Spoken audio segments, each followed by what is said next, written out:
The light comes before the sound.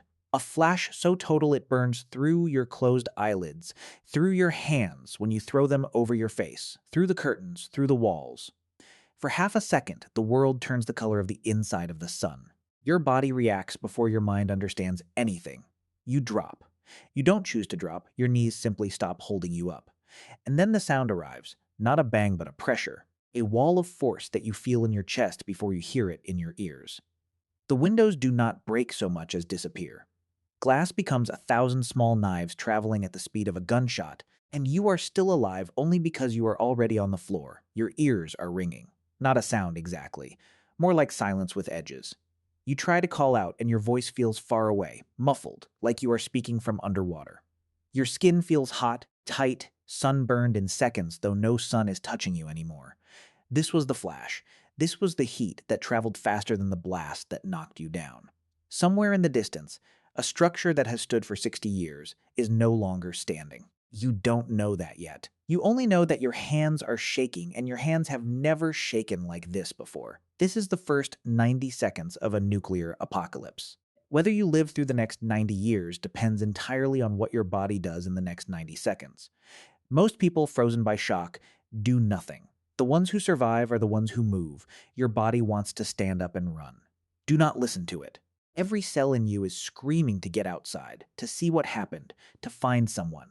This instinct will kill you faster than the blast itself. Outside, the air is no longer air the way you understood it an hour ago. It is filled with particles you cannot see, cannot smell, cannot feel landing on your skin, but that are already beginning to disassemble your cells from the inside. This is fallout, and it does not announce itself. It looks like ash. It looks almost gentle, drifting down like a strange gray snow. Your body has no warning system for this. Humans evolved to fear fire and teeth and falling. We did not evolve to fear invisible light tearing through our DNA, and that gap between what your senses tell you and what is actually happening is the single deadliest feature of nuclear survival. You have somewhere between 10 and 15 minutes before the heaviest fallout begins to settle near a detonation site. Your skin, right now, is your only defense, and it is a poor one. Every minute you spend outside is radiation absorbing into your tissue, into your blood, into the marrow of your bones where your body manufactures the cells that keep you alive. You need to be underground or behind as much dense material as you can find. Concrete, earth, brick, anything that can stand between your soft body and the particles raining down. The rule that saves lives in this moment is brutally simple, and almost nobody follows it under panic. Get inside, get below, stay there. Your instinct says move towards safety. Reality says the safest place is usually the basement you just ran out of. And here is the cruelty of it. The people who survive the blast itself are not necessarily the ones who survive the apocalypse. The blast is fast.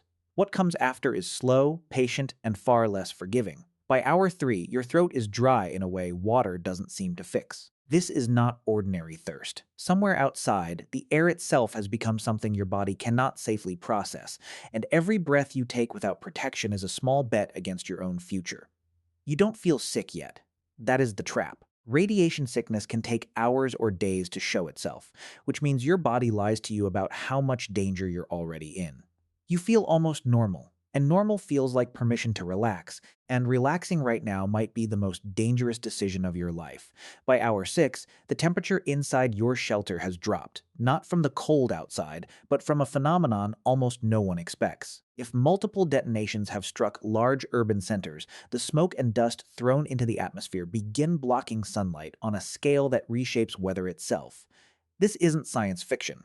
Climate scientists who modeled this scenario found that soot lofted into the stratosphere could drop global temperatures for years, not days. You are not just surviving a single explosion anymore. You are walking into the opening hours of nuclear winter, a planetary cooling event triggered by war rather than nature. And your body, which is built to handle a bad week, is now facing a crisis measured in seasons. By day 2, the question stops being about radiation and starts being about food. Crops fail when sunlight fails. Livestock starve when crops fail. The supply chains that quietly fed billions of people, trucks moving through highways, ships moving through ports, refrigeration keeping things from rotting, all of it depends on a stability that the blast and its aftermath have shattered. Your pantry, however full it feels right now, is a countdown clock. Most modern households hold 3 to 5 days of food. You are not fighting one threat anymore. You are fighting radiation, you are fighting cold, you are fighting hunger, and they are all closing in on you at the same time, on different timelines, each one patient enough to wait until you've solved the others. The instinct to hoard everything and trust no one feels like wisdom in moments like this, but it is one of the fastest ways to die alone. Survival researchers studying disaster zones again and again find the same pattern. People who form small trusted groups outlive people who isolate themselves, even when resources are scarce. Your body needs calories and water, yes, but your mind needs information. And one person checking a radio, one person rationing supplies, several sets of hands solving several problems. At once, this is how humans have outlasted catastrophe since before written history. The lone survivor making every decision alone eventually makes one fatal mistake from exhaustion. The group survivor has someone to catch that mistake before it kills them. Water becomes the first battle you can actually win. Sealed containers, anything stored before the event, are your safest source. If you must use water, exposed afterward, letting it stand allows certain radioactive particles to settle, and filtering through layered cloth and, if available, soil and charcoal removes a meaningful portion of contamination, though never all of it. This will not make water perfectly safe. It will make it survivable. And in a nuclear apocalypse, survivable is the only standard that matters. Shelter matters more than anything you packed in a bag. The half-value layer, the thickness of material needed to cut radiation exposure in half, is roughly 4 inches of concrete or about a foot of packed earth.